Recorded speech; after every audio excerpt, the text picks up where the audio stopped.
Outra pergunta aqui pela internet: como a doutrina espírita vê a doação de órgãos, Altivo? Com muita tranquilidade. Os órgãos nada mais são do que parte de um corpo que vai ser destruído. Na medida que o espírita,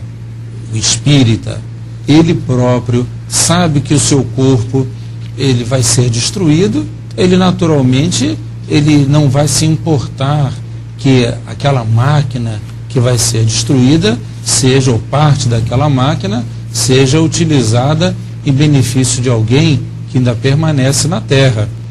A doação de órgãos, ela só tem problema mesmo para aquelas pessoas mais materializadas, mais inseguras com relação à própria vida.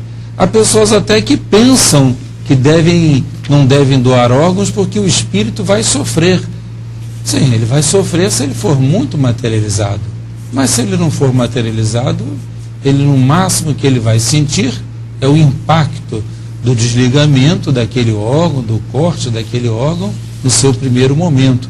E nós não devemos esquecer que a doação, como ela tem que ser feita quase que imediatamente à morte do corpo, o espírito ainda estará ligado àquele corpo. Então ele vai sofrer um impacto, mas que ele saberá, como espírita, ele saberá que nada mais é do que um momento, somente um momento na sua passagem ali.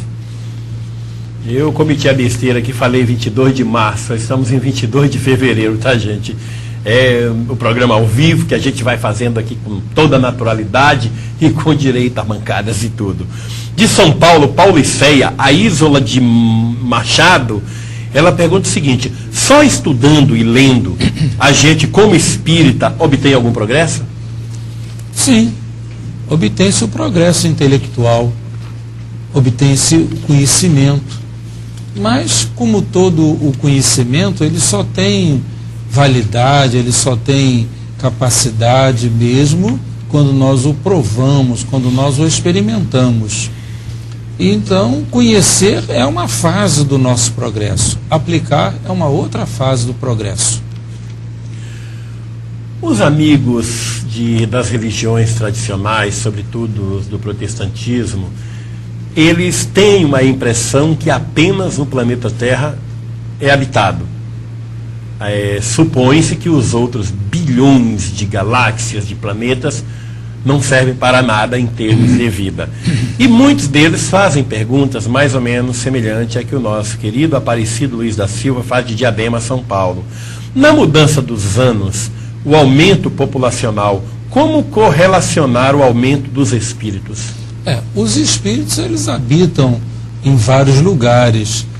Há informações mesmo que a Lua é um daqueles lugares de habitação que o Evangelho segundo o Espiritismo fala, aqueles lugares em que ficam os espíritos que ainda não construíram nem o bem nem o mal. Dizem mesmo que lá ficam sediados naquelas crateras milhões de espíritos, quero dizer, milhões de espíritos que ali ficam esperando uma oportunidade de se encaminharem para uma reencarnação. Então nós imaginamos que esses milhões de espíritos podem se transformar em bilhões de espíritos em todo o planeta solar, em todo o sistema solar e em todos os outros planetas. Nós podemos deixar que nós vamos reencarnar muitas vezes ainda teremos muitos espíritos para reencarnar. E o nosso progresso, como ele é infinito, nós iremos deixar a Terra por um lugar melhor e outros mais inferiores chegarão à Terra, ocuparão o lugar que hoje nós ocupamos. Há espaço para todo mundo no universo, melhor dizendo. Mais um e-mail pela internet lá do Leon Denis. Por que existem tantos irmãos indiferentes às situações vividas por outros, se existe progresso em todos os sentidos? A indiferença, às vezes, ela é culposa. Às vezes não há nem indiferença, às vezes há ocupação. Às vezes as pessoas estão muito ocupadas e parece que elas são indiferentes. Mas todas as vezes que houver indiferença, significa que nós ainda não nos dedicamos integralmente à necessidade do próximo, ainda precisamos fazer alguma coisa, precisamos nos esforçar mais por combater esse sentimento que é da indiferença. Eu quero informar ao Pedrinho e ao Jailton aí no Leon Denis que nós estamos recebendo tranquilamente as perguntas pela internet, que são muitas as perguntas chegando ao programa de hoje, um número, como sempre, muito grande, mas está chegando bonitinho aqui, tá? Da Zilene, também lá no Leon Denis. Porque algumas pessoas têm uma certa resistência ao progresso, Altivo, dificuldade em lidar com máquinas, computadores, aparelhos eletrônicos de um modo geral. São pessoas que realmente não estão abrindo o seu sentimento, não estão abrindo a sua mente. Isso significa que elas estão somente sendo resistentes, mas elas deverão ceder um dia. Com toda certeza, um dia elas irão modificar a sua maneira. Isso é somente indiferença mesmo, nada mais do que isso. De Tatuí, São Paulo, Dr. Lucas. As crianças que nascem portadoras de defeitos físicos em todas as camadas sociais estão inseridas no contexto da lei do progresso? Se puder dizer algo de caráter científico, por favor. A doutrina espírita nos diz que todas essas reencarnações são para espíritos extremamente perversos, ou espíritos maus, ou espíritos que passam por provações muito dolorosas. Nós sabemos que quando um corpo se forma, um espírito já está indicado para ele. Atendendo às necessidades do organismo, atendendo às necessidades próprias da má formação congênita daquele corpo, nós podemos entender que, já que existe uma programação para os espíritos reencarnantes, a figura dos bons espíritos coloca naquele corpo deficiente um espírito que precise passar por aquela prova, e aí nós vemos a admirável lei de Deus que aproveita a todas as oportunidades que nós temos. Então a reencarnação desses espíritos obedece a dois princípios: ao princípio moral ou ao princípio espiritual, que leva para aquele corpo um espírito necessitado daquele gênero de provas, e tem naquele corpo que foi formado por razões puramente materiais com deficiência, tem naquele corpo um resultado de alguma deficiência mesmo, de uma normalidade mesmo orgânica. Não é aquele corpo não está deficiente porque o espírito que está ali é deficiente. Não, o corpo é deficiente mesmo. Por isso que a ciência, melhorando cada vez mais os corpos, vai permitindo que cada vez mais os espíritos tenham provas apropriadas às suas necessidades. Hoje em dia, nós sabemos que a ciência já é capaz até mesmo de, no ventre materno, detectar se uma criança pode ser portadora de alguma anomalia. Então a ciência está contribuindo para acabar com essas anomalias. Mas os espíritos, os necessitados, os sofredores, os maus, os perversos, que precisam passar pelas suas provas, eles deverão encontrar cada vez mais possibilidade de pagar suas provas através desses corpos deficitários. No dia em que a Terra não comportar mais a formação de corpos deficitários, no dia em que a saúde for tão perfeita ou mais possivelmente aproximada da perfeição, esses espíritos terão que reencarnar em outros núcleos, em outros países, em outras cidades espirituais, outros planetas. Enfim, a lei de Deus há de prever para esses espíritos doentes possibilidade de reencarnar em corpos doentes. Altivo, lá de Alfenas, Minas Gerais, o Carlos Alberto e a Ana Lúcia estão assistindo o programa e mandam um abraço para vocês. Eles estão honrados com a sua presença no nosso programa. E eu muito mais honrado com o nosso querido Altivo, hein? Mas o Walter Hart, nosso querido amigo aqui da equipe da Seda e Médium, que foi um dos entrevistados no nosso programa, faz uma pergunta para você. A frase de Leon Denis que afirma: a alma dorme na pedra, sonha no vegetal, agita-se no animal e acorda no homem, define bem a lei do progresso. Por quê? Porque ela mostra os vários estágios em que aquele princípio espiritual que foi formado por Deus tem que atravessar. São os vários momentos daquele princípio que é criado de modo simples, para chegar ao estágio da razão. Leon Denis, ele faz afirmativas assim muito criteriosas, e eu aproveito a oportunidade para dizer às pessoas que estão nos ouvindo e nos vendo que leiam Leon Denis. Seus livros são admiráveis. Há uma espécie de resistência por parte de alguns espíritas em ler Leon Denis, dizendo que Leon Denis é um autor difícil. Ao contrário, Leon Denis é um autor facílimo de se ler, mas é preciso que a gente entenda a época em que ele escreveu, isso sim, mas ele tem afirmativas importantíssimas acerca do progresso, acerca da necessidade do espírito progredir. Então, Leon Denis base da doutrina faz parte da base da doutrina, solidez do conhecimento da doutrina, né, Altivo? Há até uma informação que, se Kardec, possivelmente Kardec tivesse falhado, o substituto dele, o implantador da doutrina, seria o próprio Leon Denis. Né?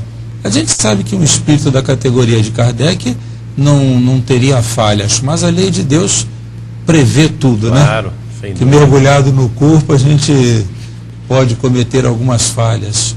Pois é, vamos fazer o nosso primeiro intervalozinho aí, gente, com o nosso Sérgio Agnello, e até já.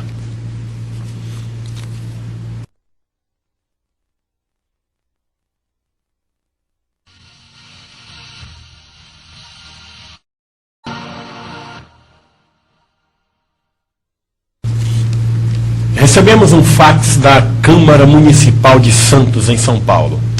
Tenho a honra de convidar Vossa Excelência e Excelentíssima Família para a sessão solene que a Câmara Municipal de Santos realizará no dia 13 de março de 1998, às 19 horas, na Sala Princesa Isabel, Paço Municipal, em homenagem à senhora Mariluza Moreira de Vasconcelos, que receberá o título de Cidadã Emérita de Santos, nos termos do Decreto Legislativo número 8 de 97. Será o orador oficial o vereador Noé de Carvalho. Cordialmente, Dr. Marivaldo Ágio, presidente da Câmara Municipal de Santos.